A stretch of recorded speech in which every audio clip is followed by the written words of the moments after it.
तुमकुर विश्वविद्यालय के 15वें दीक्षांत समारोह में मंच पर उपस्थित दीक्षांत समारोह की मुख्य अतिथि प्रोफेसर सुषमा यादव जी, आपने और अपने सबने उनका बहुत अच्छा भाषण सुना। मैं आप सबकी ओर से उनको बधाई और शुभकामनाएं देता हूँ।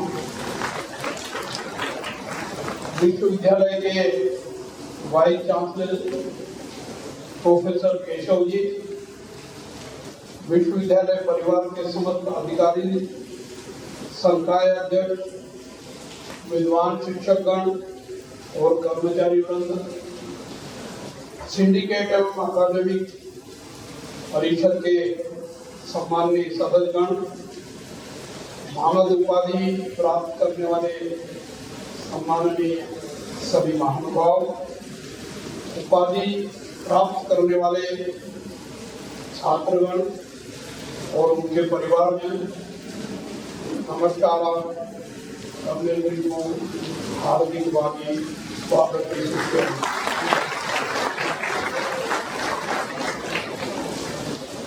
तुमकुर विश्वविद्यालय कर्नाटक राज्य के अग्रणी विश्वविद्यालयों में से एक है। ये विश्वविद्यालय अपनी स्थापना के समय से ही बहुविषय प्रौद्योगिकी, सक्षम शिक्षा को मजबूत करने, नवाचार और उत्कृष्टता के लिए अनुशासन को बढ़ावा देने, सामाजिक एवं आर्थिक परिवर्तन और सतत विकास के माध्यम से समावेशी विकास के लिए प्रतिबद्धता के साथ कार्य कर रहा है। मैं इस विश्वविद्यालय के समस्त परिवार को हार्दिक बधाई और शुभकामनाएं देता हूँ। इस विश्वविद्यालय ने राष्ट्रीय और अन्य स्तर पर ख्याति प्राप्त की है और विभिन्न गतिविधियों में राष्ट्रीय और अंतर्राष्ट्रीय पुरस्कार भी प्राप्त किए हैं। निश्चित रूप से ये कार्य प्रशंसनीय है। आपसे अनुरोध है कि आप इसी प्रकार से उत्कृष्ट प्रदर्शन करते हुए इस विश्वविद्यालय का नाम गौरवान्वित करने की कृपा करेंगे। दीक्षांत समारोह के इस अवसर पर आज अपने अपने क्षेत्रों में उत्कृष्ट कार्य करने के लिए मानद उपाधि से सम्मानित किया गया है। आदरणीय श्री प्रवीण गौड़ सिंह जी, और फिर जी को संगीत के क्षेत्र में मानद उपाधि से सम्मानित किया गया है। मैं आपको बधाई देता हूँ, शुभकामनाएं देता हूँ। ठीक इसी प्रकार से श्री रामशंकर कोयल जी को कृषि विज्ञान एवं तकनीकी के क्षेत्र में उत्कृष्ट सेवा देने के कारण सम्मानित किया गया है। यतिराज जीवन स्वामी जी को भी उनकी अनुपस्थिति में सम्मानित करने की घोषणा की गई है। मैं इन सभी महानुभावों को हार्दिक बधाई और शुभकामनाएं देता हूँ। आपसे अनुरोध भी करता हूँ कि सम्मान आपको मिला है उत्कृष्ट कार्य करने, अच्छा कार्य करने। आप भविष्य में और सक्रियता से जिस क्षेत्र में आप काम कर रहे हैं उसमें और आगे बढ़ने का प्रयास करते रहें।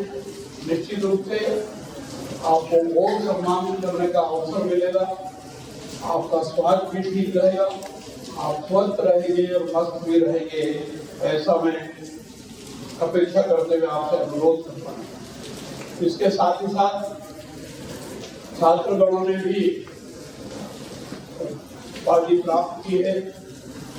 बहुत सारे छात्रों को गोल्ड मेडल मिले हैं, विशिष्ट सम्मान मिला है। मैं छात्रों को, उनके परिवारजनों को और इस विश्वविद्यालय परिवार के समस्त गुरुजनों को और अन्य सभी महानुभावों को बधाई देता हूँ, शुभकामनाएं देता हूँ। छात्रों से भी जिनको उपाधि मिली है उनसे अनुरोध करता हूँ कि वो जो शिक्षा आपने प्राप्त की है जीवन में उसका सदुपयोग करते हैं। बहुत सारे छात्रों को मंच पर आकर के हमारे हाथों से डिग्री प्राप्त करने का अवसर नहीं मिला है। मैं ऐसे समस्त छात्रों को भी जिनको अभी डिग्री मिलने वाली है या मिल गई होगी बधाई और शुभकामनाएं देता हूँ। आप और हम सब देश की परिस्थितियों से अवगत हैं। हमारे देश में अनेक चुनौतियां हैं जिनका सामना आपको और हमको सबको मिलकर के करना है। इस बात को हमेशा ध्यान रखें कि चुनौतियों को अवसर में बदलकर सफलता प्राप्त करने की ओर अग्रसर होना इसकी महती आवश्यकता है। मैं विश्वास करता हूँ कि आप इस काम में आगे बढ़ेंगे। आप देश का भविष्य है, देश का भविष्य आप लोगों के हाथों में आने वाला है भी। निश्चित रूप से देश के भविष्य को उच्चस्थ स्थान पर पहुंचाने में आप सहभागी बनेंगे, ऐसी मेरी प्रार्थना भी है। भारत सरकार की और राज्य सरकारों की अनेक योजनाएं हैं, जैसे make in India, digital India, startup और स्टैंड अप योजना, वेंचर कैपिटल फंड योजनाओं के माध्यम से आप देश को श्रेष्ठ भारत, नव भारत और आत्मनिर्भर भारत बनाने में सहभागी बनेंगे। तो निश्चित रूप से आपका परिवार तो सुखी और समृद्ध होगा। आपके कारण बहुत सारे परिवारों को भी आप काम देने में सफलता प्राप्त करेंगी और उनका जीवन भी और उनके परिवार का जीवन भी सफल होगा। देश आजादी के 75वें वर्ष में 75वें वर्ष को अमृत महोत्सव के रूप में मना रहा है। इन 75 वर्षों में भारत की सरकार ने और राज्य की सरकारों ने देश के विकास के लिए हर संभव प्रयास किया है। फिर भी हमको ऐसे कुछ विषयों पर अध्ययन करके कि देश को तेज गति से विकास के मार्ग पर पहुंचाने में सहभागी बनने की आवश्यकता है। हमारे पास पड़ोस के देश है, उन्होंने किस प्रकार से कितना विकास किया है, उनकी तुलना में हमने और क्या करना चाहिए, इसका अध्ययन करके हमको देश हित में प्रयास करने की आवश्यकता है। आज भारत का स्टार्टअप इकोसिस्टम दुनिया में आकर्षण का केंद्र बना हुआ है। इस योजना का लाभ आप और हम सब ले दूसरों को भी दिलाने की ओर प्रेरित करें। निश्चित रूप से हम देश का विकास तेज गति से कर पाएंगे। राष्ट्रीय शिक्षा नीति 2020-21 शताब्दी की पहली शिक्षा नीति जो आधुनिक ज्ञान को मूल्यों के साथ जोड़कर एक ऐसी शिक्षा प्रणाली विकसित करेगी जो न केवल दुनिया को एक नई दिशा देगी बल्कि पूरी मानवता का भला भी करने में सफल होगी। कर्नाटक में नई शिक्षा नीति की शुरुआत देश के अन्य राज्यों की तुलना में सबसे पहले की गई है। कर्नाटक में नई शिक्षा नीति के आधार पर कार्य योजना बना करके पढ़ाई की दिशा में हम अग्रसर हो रहे हैं।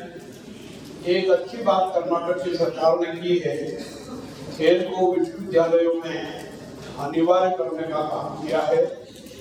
आज देश में खेलो, आगे बढ़ो और देश और दुनिया में भारत को खेल के क्षेत्र में भी गौरवान्वित करने का प्रयास करो, इस प्रकार की आवश्यकता है। मैं विश्वास करता हूँ कि सभी इस दिशा में कारगर प्रयास करेंगे। देश में समावेशी विकास को बढ़ावा देने के लिए आज महती आवश्यकता है। शिक्षा के क्षेत्र में प्रौद्योगिकी को बढ़ावा देकर के और सक्रिय प्रयास करने की जरूरत है। हम ऐसा करेंगे तो अच्छा रहेगा। समावेशी शिक्षा प्रणाली पर जोर दिया जाना चाहिए। शिक्षा गुणवत्तापूर्ण, मानवीय और सद्विचार प्रदान करने वाली होना चाहिए।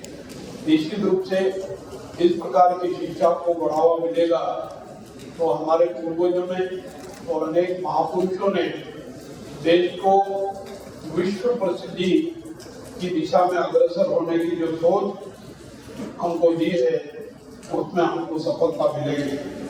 विश्वविद्यालय एवं इससे संबंध संस्थानों द्वारा शिक्षा के उन्मुखीकरण के जो प्रयास किए जा रहे हैं उसके लिए मैं कुलपति, संस्था प्रमुख, संकाय अध्यक्ष, शैक्षणिक एवं गैर शैक्षणिक टीम को बधाई और शुभकामनाएं देता हूँ।